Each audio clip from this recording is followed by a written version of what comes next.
The Super Art Show, and I hope you enjoy the Super Art Show.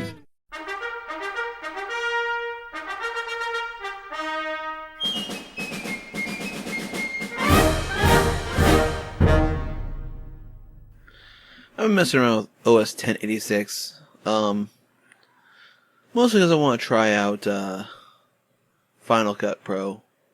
I mean, I don't know anybody that has a Macintosh or Final Cut Pro, so I'm experimenting with torrent versions. I haven't even been able to get iLife installed for some bizarre reason. Every version of iLife I've gotten my hands on just doesn't quite install. But even though I'm not really using this as a real machine, I'm just experimenting, I gotta say I'm pretty impressed with some of the technology such as Boot 132. Impressive. Somehow they figured out how to emulate or synthesize, or however you want to call it, the entire EFI and those magic little pieces of the boot system that OS X requires to make damn near any PC boot OS X flawlessly. I was able to find a specialized one for my my Gigabyte DS3, and apparently very popular to run OS X on. It runs like a champ, on the software I've installed. It runs great. Does not like my webcam at all. This piece of shit webcam doesn't work good in Windows, Linux, or OS X. This thing's bad. This is the Logitech Communicate STX.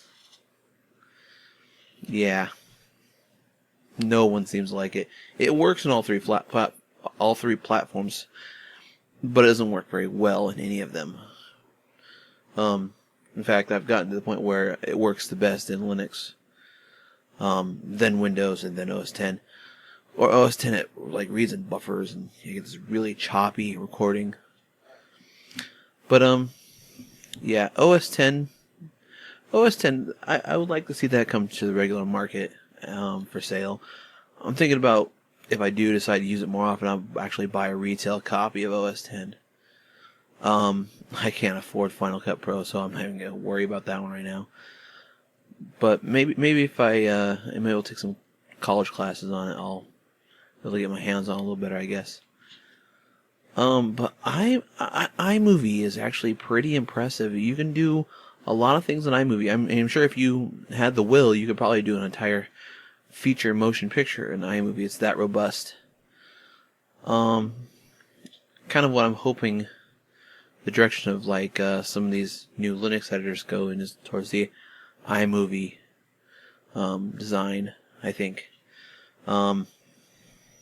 Of course, we're doing pretty good in the Linux video editor world. I mean, it's slow, but we're getting there, Kdenlive is getting very mature, very smooth. The last build of PTVA worked flawlessly. Had no filters whatsoever, but other than that, it worked flawlessly. It was built on the GStreamer framework beautifully. And I do like the fact that it merges with the GNOME desktop so smoothly, where Kdenlive just looks a little weird. I know it's just an aesthetic thing, but I mean, it's more like, you open a file, you want to see your GNOME file structure, because all your bookmarks are there, you have the thumbnails ready to go, everything's, it fits together and it helps your workflow, really.